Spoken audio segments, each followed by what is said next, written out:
तुम्ही आयुष्यभर काम करणार आहात की पैसा तुमच्यासाठी काम करणार आहे हे ठरवा. आता तुम्हाला वाटत असेल ही आज असं का बोलतेय, कारण आज आपण जे पुस्तक पाहणार आहोत त्यामध्ये आपण काम करण्यापेक्षा पैसा आपल्यासाठी कसा काम करू शकतो हेच आपण आजच्या पुस्तकामधून शिकणार आहोत. चला तर मग सुरू करूया. हाय हॅलो नमस्कार, बुकवाणी या माझ्या यूट्यूब चॅनलवर तुम्हा सर्वांचे हार्दिक स्वागत आहे. आज आपण रॉबर्ट किओस्की लिखित rich dad and poor dad या पुस्तकाचे सारांश रूपी अभिवाचन करणार आहोत. चला तर सुरू करूया. मग या पुस्तकामध्ये दोन वडिलांची तुलना केली आहे, एक गरीब वडील आणि एक श्रीमंत वडील. गरीब वडील हे उच्च शिक्षित आहेत, नोकरीवर विश्वास ठेवणारे आहेत, आणि श्रीमंत वडील हे व्यवसाय, गुंतवणूक आणि आर्थिक स्वातंत्र्यावर विश्वास ठेवणारे आहेत. हे पुस्तक आपण 6 भागांमध्ये पाहणार आहोत. चला तर सुरू करूया. मग पहिला भाग, श्रीमंत लोक पैशासाठी काम करत नाहीत. लहानपणी रॉबर्ट किओस्की आणि त्यांचा मित्र माईक पैशाबद्दल खूप उत्सुक होते. त्यांना श्रीमंत व्हायचं होतं, पण कसं? मग ते माईकच्या वडिलांकडे गेले, ज्यांना लेखकाने रिच डॅड म्हटलं आहे. रिच डॅड त्यांना एक काम देतात. त्यांच्या दुकानात खूप कमी पैशात काम करायचं. सुरुवातीला ते फक्त त्यांना 10 सेंट्स प्रति तास देतात. काही दिवसांनी रॉबर्ट खूप फ्रस्ट्रेट झाला. त्याला वाटलं इतक्या कमी पैशासाठी का काम करायचं. तो रिच डॅडकडे गेला आणि तो म्हणाला, तुम्ही आमचा गैरफायदा घेत आहात. त्यावर रिच डॅड हसले आणि म्हणाले, हेच तर मी तुला शिकवतोय. लोक पैसे कमी मिळाले की रागवतात, पण ते कधी विचार करत नाहीत की पैशासाठी काम करण्याऐवजी पैसा त्यांच्यासाठी कसा काम करेल. ते उंदराच्या शर्यतीतून त्यांना समजवतात. लोक काम करतात, त्यांना त्याचा पगार मिळतो, मग ते त्यांची बिलं भरतात, मग त्यांना अजून पैसे हवे असतात, त्यामुळे ते पुन्हा जास्त पगारासाठी काम करतात, आणि ही सायकल कधीच संपत नाही. यालाच रिच डॅड रॅट रेस म्हणतात. रिच डॅड म्हणतात की ह्या 2 भावना लोकांना कंट्रोल करतात. पहिली म्हणजे भीती आणि दुसरी म्हणजे लालसा. भीती कसली? तर भीती नोकरी गेली तर काय, आणि लालसा म्हणाल तर अजून पगार मिळाला तर बरं होईल, ही लालसा.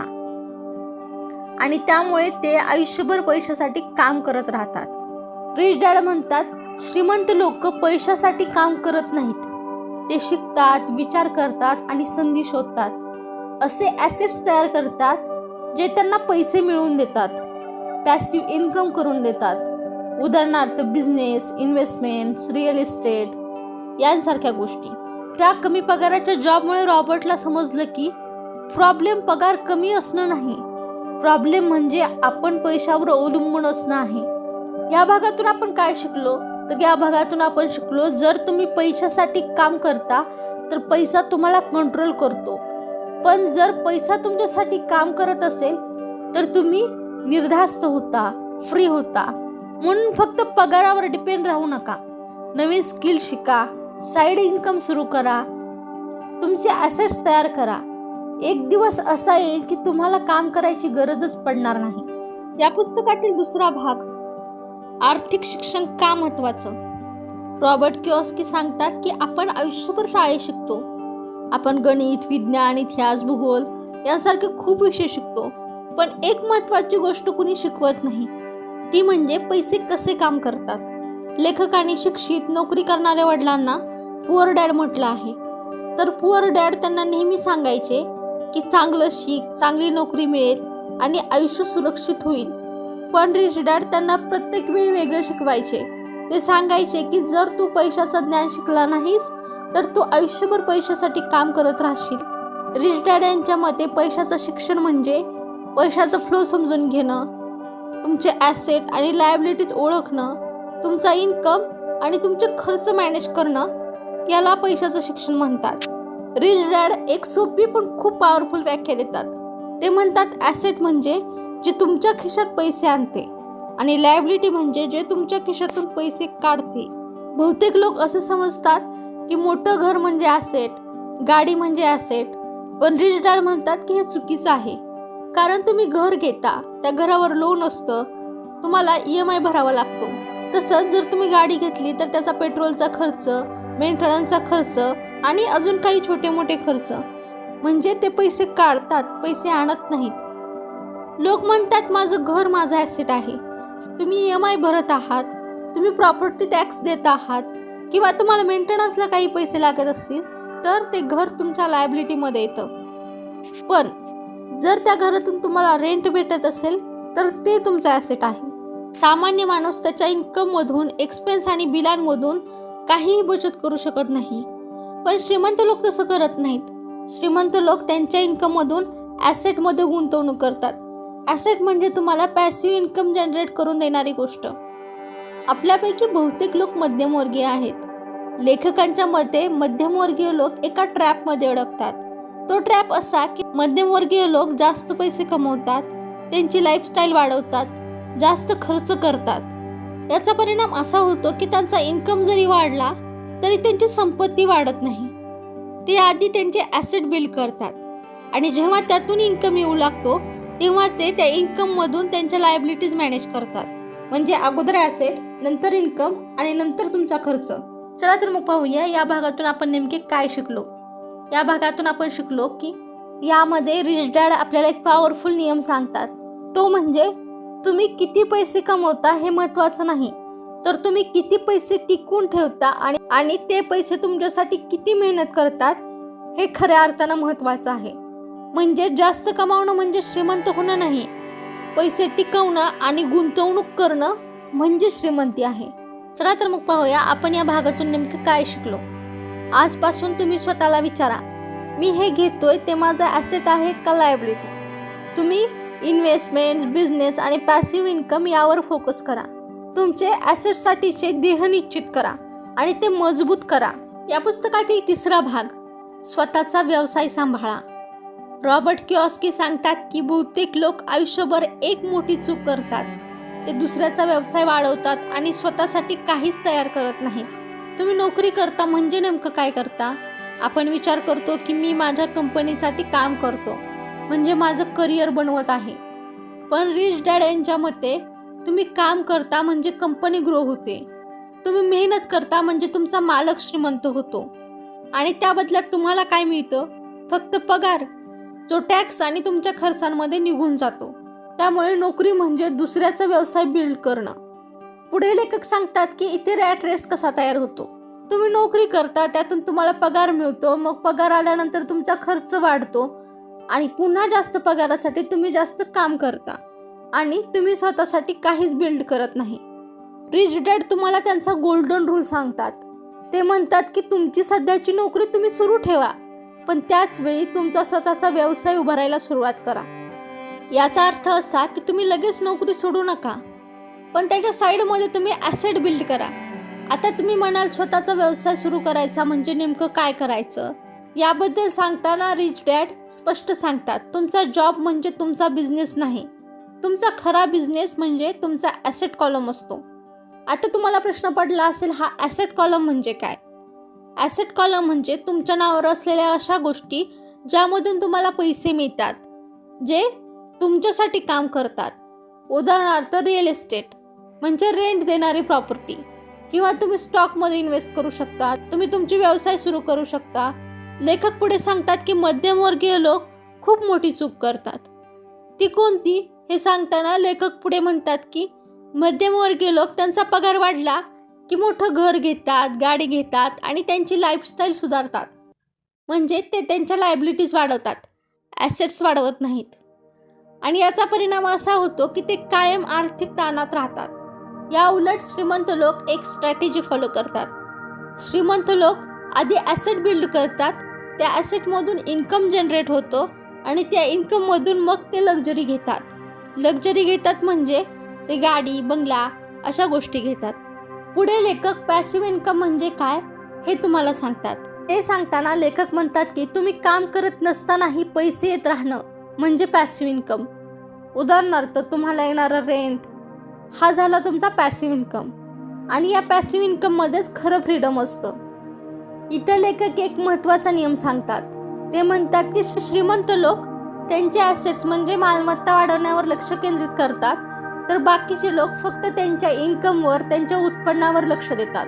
चला तर आता पाहूया या भागातून आपण नेमके काय शिकलो.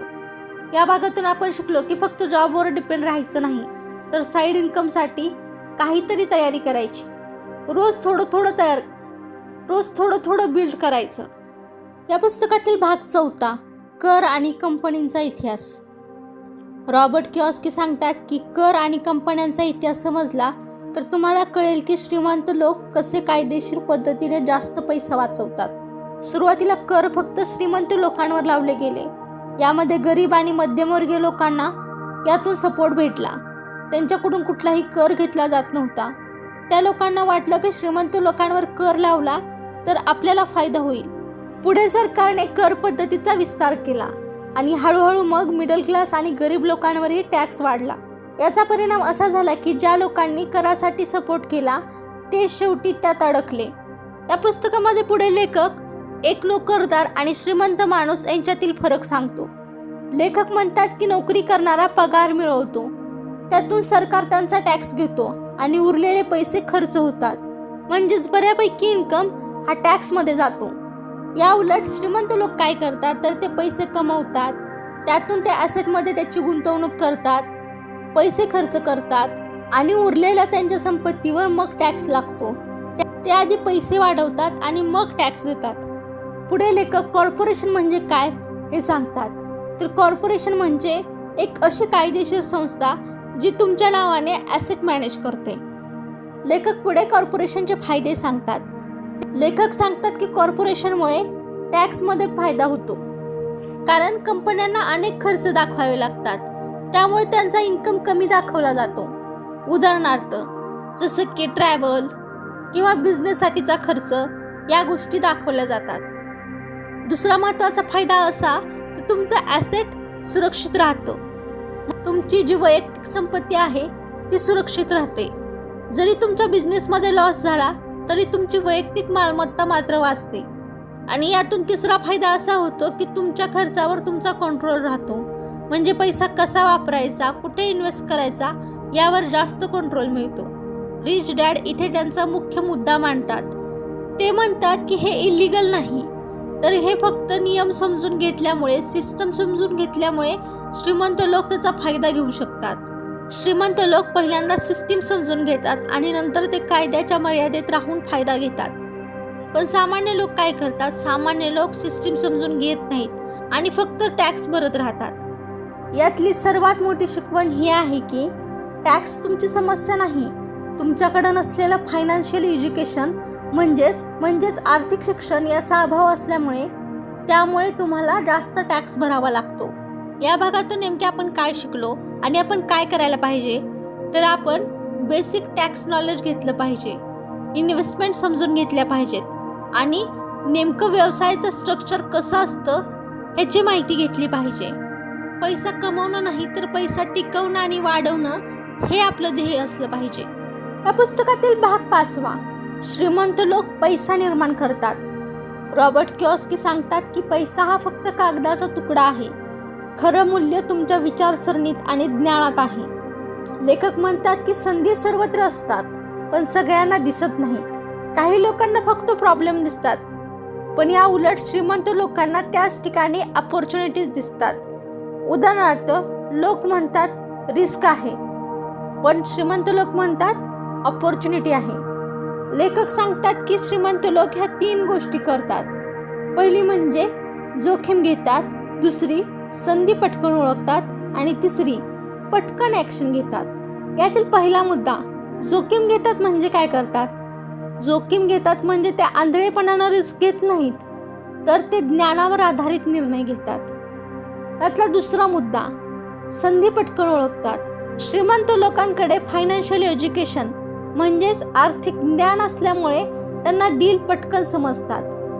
यातील तिसरा मुद्दा पटकन ॲक्शन घेतात. श्रीमंत लोक जास्त विचार करत बसत नाहीत, ते योग्य वेळेला योग्य डिसिजन घेतात, कारण त्यांना माहिती आहे ऑपॉर्च्युनिटी म्हणजे संधी जास्त वेळ थांबत नाही.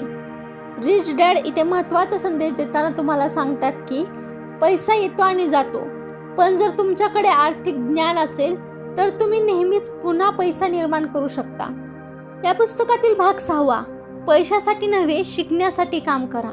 रिच डॅड सांगतात की जर तुम्ही फक्त पगारासाठी काम करत असाल तर तुम्ही आयुष्यभर त्याच सायकलमध्ये अडकून राहाल. ते पुढे जॉब का करायचा हे सांगतात.